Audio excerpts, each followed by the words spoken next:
எங்கள் ஃப்ளாட்டுக்கு பக்கத்து ஃப்ளாட்டில் இருக்கிறவங்க வந்து ஊர் சைடு அவங்க. இவன் வந்து கொஞ்சம் க்ளோஸாகவே இருக்கா என்னோட. எனக்குமே ரொம்ப பிடிச்சிருந்தது அவளோட ரிலேஷன்ஷிப்பு. அவங்க ஊரில் வந்து இந்த ஆடிப்பெருக்கு அன்னைக்கு போயிட்டு பொங்கல் வச்சுட்டு அதுக்கப்புறம் தாலி பிரித்து கோத்துப்பாங்களாம். இப்போ வந்து போக முடியல அப்படின்றதுக்காக நான் வீட்லேயே பண்ணிக்கிறேன் அப்படின்னு சொல்லியிருந்தா. அதான் கூப்பிட்டு இருந்தா. ஸோ போகும்போது முதல்ல வந்து ஒரு மஞ்சள் கயிறு எடுத்து கட்டியிருந்தா கழுத்தில். அதுக்கப்புறமா அந்த தாலி கயிறை எடுத்துட்டு அதை எல்லாத்தையுமே ஒன்று ஒன்றா பிரித்து வச்சுட்டு அதை கொஞ்சமாக மஞ்சள் தண்ணியில் இது எல்லாத்தையும் போட்டு வாஷ் பண்ணியிருந்தா. வாஷ் பண்ணிவிட்டு மறுபடியும் ஒரு புது மஞ்சள் கயிறு எடுத்து எல்லாத்தையுமே ஒன்று ஒன்றா கோத்துட்டே இருந்தா. என்னையுமே கூட ஹெல்ப் பண்ண சொல்லியிருந்தா. ஸோ நானுமே ஹெல்ப் பண்ணியிருந்தேன். எல்லாமே கோத்துட்டு மறுபடியும் பூஜையை முடிச்சுட்டு பாயசம் பண்ணியிருந்தா நைவேத்தியமாக.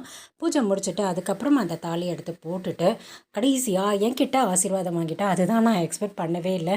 ஸோ மனசுக்குள்ளே இப்போவுமே நினச்சிட்ருக்கேன், அந்த வேலை வந்து ரொம்ப நல்லா இருக்கணும், இந்த தாலி பிரித்து கோத்த வேலை ரொம்ப நல்லா இருக்கணும் அப்படின்னு மனப்பூர்வமாக வேண்டி